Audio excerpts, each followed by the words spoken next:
VG24 న్యూస్కి స్వాగతం. తెలంగాణ రాష్ట్ర artisan employees union joint action committee పిలుపులో భాగంగా హన్మకొండ సర్కిల్ కార్యాలయం ఆవరణలో ఆర్టిజన్ కార్మికులు ఎదుర్కొంటున్న సమస్యలను పరిష్కరించాలని డిమాండ్ చేస్తూ ఆర్టిజన్ ఉద్యోగులు గురువారం వంట వార్పు కార్యక్రమం నిర్వహించారని హన్మకొండ జిల్లా జాక్ చైర్మన్ రాంబాబు మీడియాకు తెలిపారు.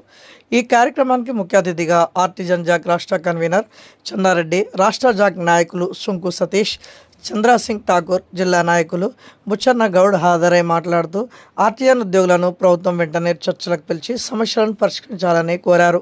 ఈ నెల 7న భారీ స్థాయిలో నిరసన వ్యక్తం చేస్తామని తెలిపారు. ప్రభుత్వం నిర్లక్ష్యం చేస్తే ఈ నెల 8 నుంచి సమ్మెలో పాల్గొంటామని హెచ్చరించారు.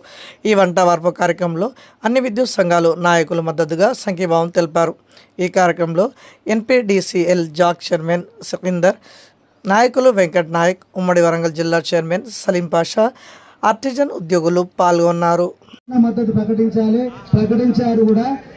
ఆ సందేశాన్ని కార్మికులకు మనోధైర్యాన్ని నింపి వారికి మీ ఉన్న భరోసా కల్పించాలని BMS నాయకులను కోరుకుంటూ ముందుగా రమణను మాట్లాడవలసిందిగా మనవి చేస్తున్నాను. హన్మకొండ జిల్లా సెక్రటరీ. ఆర్టిజన్ కార్మికులు మరియు అన్నం కార్మికులకు మరియు వివిధ సంఘాల యూనియన్ నాయకులకు, నా తోటి కార్మిక నాయకులకు మిత్రులందరికీ నా యొక్క నమస్కారం తెలియజేస్తున్నాను.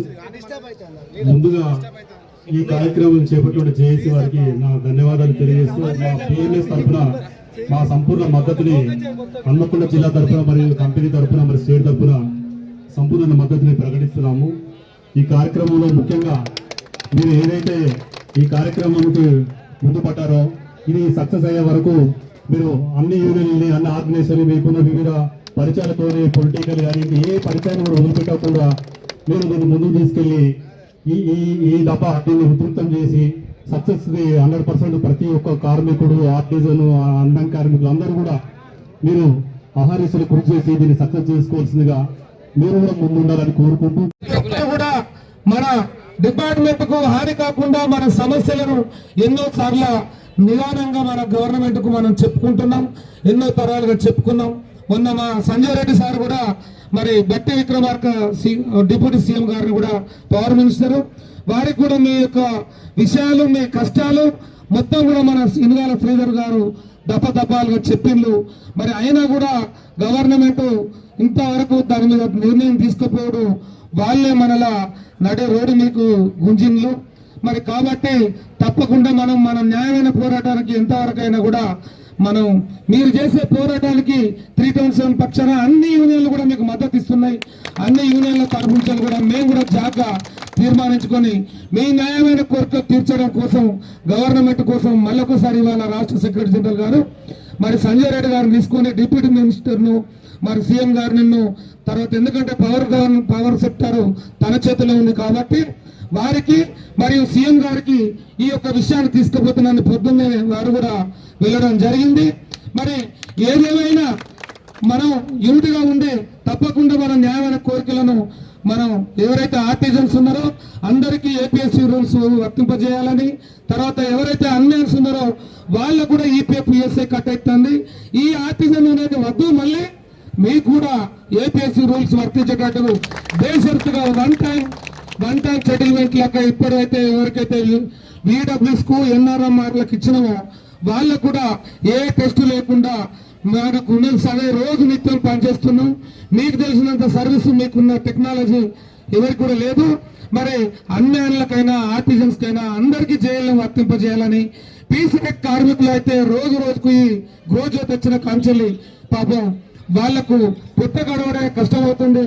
అంతకుముందు గృహజ్యోతి లేదు, గవర్నమెంట్ పెట్టిన గృహజ్యోతి కాబట్టి ప్రతి ఒక్కరు ఎలిజిబుల్ కార్మికులు ఉండేసరికి వాళ్ళకి PRలు కూడా కట్ అయితే లేవు.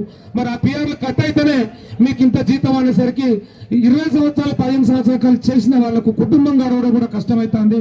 మరి కాబట్టి వాళ్ళందరికీ కూడా మన కార్మిక చట్టాలు ఏవైతే ఉన్నాయో స్కిల్డ్, సెమీ స్కిల్డ్ తప్పకుండా వాళ్ళకు కూడా వర్తింపజేసి వాళ్ళ కుటుంబాలను కూడా ఆదుకోవాలని, ఇది ప్రజల గవర్నమెంట్ అని చెప్పుకుంటాను కాబట్టి మనం కూడా అప్పుడు కష్టకాలంలో అందరం కూడా మనం మార్పు కోసం కోరుకున్న వాళ్ళమే కాబట్టి మనందరం కూడా తప్పకుండా మనల్ని మరి మన కుటుంబాలను ఆదుకొని మనకు 100% మనకు అందరికి సాయం చేసి మన అందరికీ వెలుగులు నింపాలని, ప్రతి ఒక్కరికి మనం వెలుగులు నింపుతున్నాం. మరి మనం కూడా మన గవర్నమెంట్ వెలుగు నింపాలని కోరుకుంటూ తప్పకుండా ఈ ఉద్యమాన్ని మనకు న్యాయం జరిగేంత వరకు ఎట్టి పరిస్థితుల్లో కూడా అందరం సమిష్టిగా ఎదుర్కొని మన విషయాన్ని పూర్తి స్థాయిలో అర్థం చేపించి కొట్లాడి మనకు కావాల్సిన ఏదైతే సమస్యలు ఉన్నాయో అవన్నీ పరిష్కరించుకునే దాకా మనం ముందుకు వెళ్తూనే ఉంటాం. మరి ఇక ముందు కూడా మీరు చేపట్టిన కార్యక్రమాలు దేనికైనా కూడా మీకు జాబ్ తరఫు నుంచి మేము విన్నట్టు ఉంటామని మీకు భరోసా ఇస్తూ అందరం కూడా ఒకవేళ ఇప్పుడు మనం సమ్మెకి వెళ్ళిపోతే మేము కూడా చేసే స్టేజ్లో లేము.